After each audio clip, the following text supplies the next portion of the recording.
Bonjour chers auditeurs, auditrices et bienvenue dans ce nouvel épisode de notre podcast à l'ENSAD. L'École nationale supérieure d'art et de design affiliée à l'Université Hassan II de Casablanca pour cette année universitaire 2024-2025. Nous sommes les étudiants de la filière DGI, Design graphique interactif, au sein du cours langue française et technique de com encadré par le professeur El Amraoui.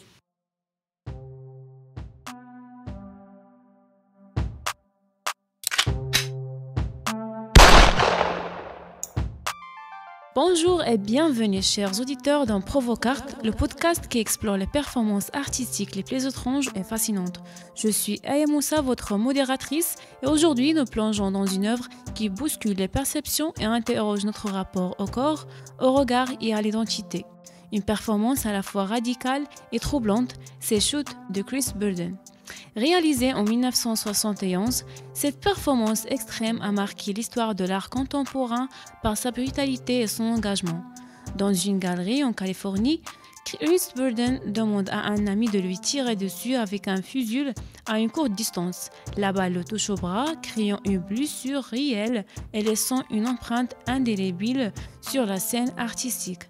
En s'exposant à la violence de manière volontaire, Burden questionne notre rapport à la souffrance, aux médias et au spectacle de la douleur. Pour en parler, j'ai le plaisir d'accueillir deux invités qui sont Nada et Abd Nasser, deux étudiants à l'ENSAD, l'École nationale supérieure d'art et de design. Alors Nada, pour commencer, qu'est-ce qui fait de Shoot une œuvre aussi marquante ? Merci Aya, bonjour chers auditeurs, j'ai le plaisir d'être là pour discuter ce sujet.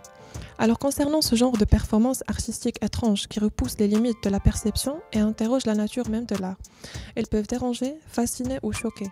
Mais leur force réside dans leur capacité à provoquer une réflexion profonde sur des sujets souvent tabous. Shoot de Chris Burden en est un parfait exemple. D'ailleurs Nada, c'est quoi l'idée derrière cette transformation ? Alors en transformant un acte de violence en performance, il force le spectateur à questionner son rapport au danger, à la souffrance et à la responsabilité du regard. Certains y verront une critique radicale de la brutalité de son époque, d'autres une provocation gratuite.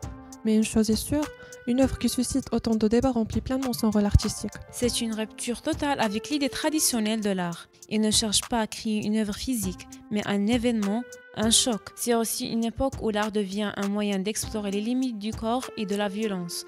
On est en pleine guerre du Vietnam, la société est saturée d'images de guerre, et lui, il transpose cette brutalité dans un contexte artistique.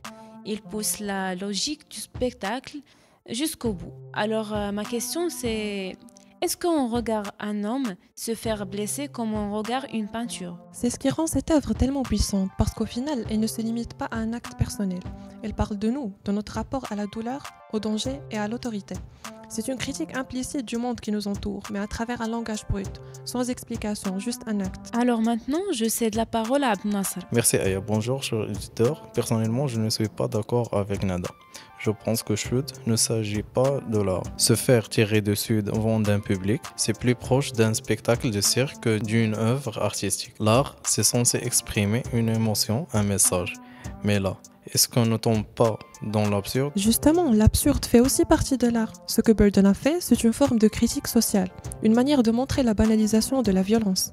Je veux bien entendre l'argument, mais pour moi, l'art doit être une création. Quelque chose importe du sens par sa forme et son contenu. Ici, Burden ne crée rien, il ne fait que reproduire un acte de violence. À ce compte-là, n'importe qui pourrait se blesser volontairement et prétendre que c'est une œuvre d'art. Malgré que Abd Nasser a avancé comme argument, donc vous pensez que ce genre de performance est considéré un art ? Alors là, Aya, cette question de savoir si des performances extrêmes comme Shoot relèvent de l'art, c'est totalement subjectif. Et ça dépend de la définition que l'on donne à l'art lui-même. Si l'art consiste à exprimer une idée, à provoquer une émotion ou à interroger le spectateur, alors Shoot en est absolument une forme puissante.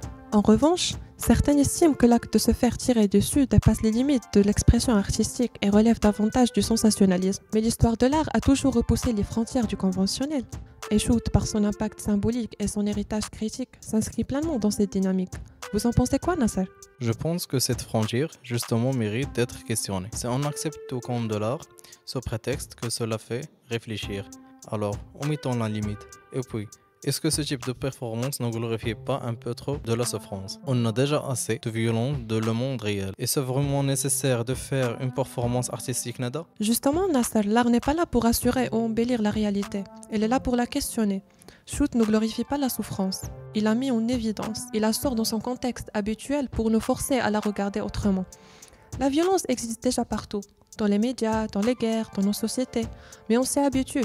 On la consomme sans vraiment la remettre en question. Chris Burden retourne cette logique. Il prend un acte de violence, le place dans un cadre artistique et oblige le spectateur à s'interroger sur son propre regard. Pourquoi sommes-nous alors choqués devant cette performance, mais insensibles à la violence quotidienne diffusée aux infos? C'est là où cette œuvre prend tout son sens.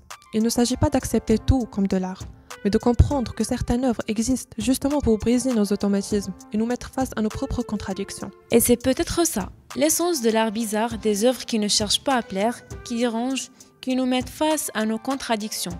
Shoot n'a pas besoin d'être au bout, il n'a pas besoin d'être compris, il suffit qu'il existe pour nous forcer à réfléchir. Merci à tous les deux pour cet échange fascinant. Merci Monsieur Nasser et Mademoiselle Neda. Chers auditeurs, n'hésitez pas à nous dire ce que vous en pensez. Shoot est-il une œuvre d'art ou une provocation? On se retrouve très bientôt pour un nouvel épisode de Provocart.